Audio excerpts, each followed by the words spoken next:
So I have a confession to make. I love shopping. There's just a thrill I get walking through the store, browsing the different products, deciding exactly what I want. Often I'm comparing products that are very similar in traits as well. But shopping has just become so easy nowadays. You can literally walk through a store, pick out exactly what you want, or you can even go online and pick out products that you've never seen or heard of before. And it's become so advanced you could even design or customize exactly what you want.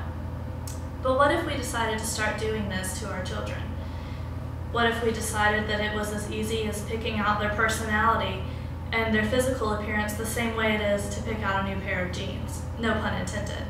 But that's exactly what scientists are doing when they decide to genetically modify an embryo, whether by the parents' wishes or not. The term is coined as designer babies, and I'd like to tell you why I disagree with it and why I believe it violates everything that's natural about the characteristics that a child inherits. So I'd like to tell you a story about myself. When I was young, I was very rambunctious and I enjoyed running around outside and playing. So seeing this, my parents decided my time would be best spent playing sports, so they put me in everything. I grew up playing soccer and basketball and running track and cross country and school road races and even volleyball towards middle school. Realistically, I was probably the best at basketball. This was in part due to my tall stature and my fast ability to run up and down the court. But my parents also gave me the freedom to decide which sports I wanted to participate in. So at 13, when I said that I wanted to try cheerleading, they didn't protest, which was probably a very bad decision because I wasn't meant to advance in it. But political philosopher Michael J. Sandel has said that when we genetically modify a child, we're taking away their right to a free future. And Merriam-Webster's dictionary will also define this as violating autonomy.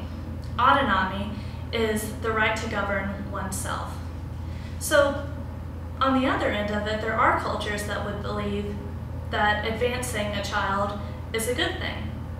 Many Asian cultures would even believe this, and they take their children and put them into programs where they see that they have an innate ability to progress and to succeed. Now, on the other hand of that, Echo Wu's case study has basically disputed that, saying that many Asian cultures, because they do have a belief in Confucianism, the philosophy states more about hard work and gaining success rather than the natural abilities and talents.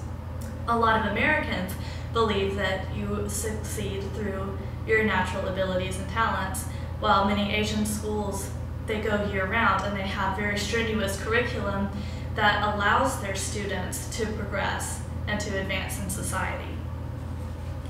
But the Asian cultures aren't the first ones to try and perfect and advance in society, but there are cases where it's gone incredibly wrong.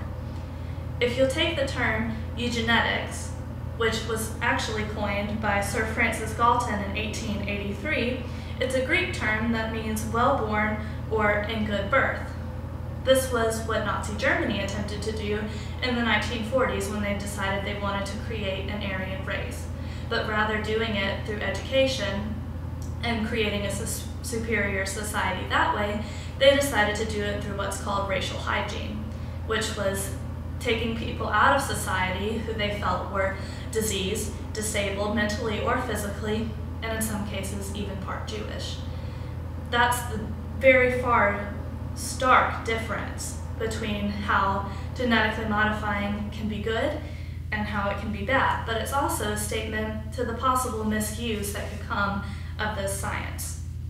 But on the other end of that, there are the benefits that could come from it. Another term that has been coined has been savior siblings. This is simply when doctors will decide that a parent will come to them and say, I have a terminally ill child and I would like to create a new baby that is a perfect match for them. This has been represented in Jodi Picoult's book, My Sister's Keeper, which was also a feature film. But it explained the process and the strenuous toll that it takes on the sibling who is the donor. Now, while America currently doesn't have any laws to stop this or to even have a case against it, the United Kingdom does. They refer to it as tort law, which is a civil misuse that causes harm or in some cases loss, and they are able to create a case from it. But that's not the only risk. One of the biggest risks is also the ethics of this all.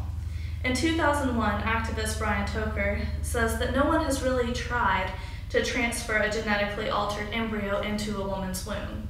Now that was back in 2001, and I'm sure that science has advanced since then.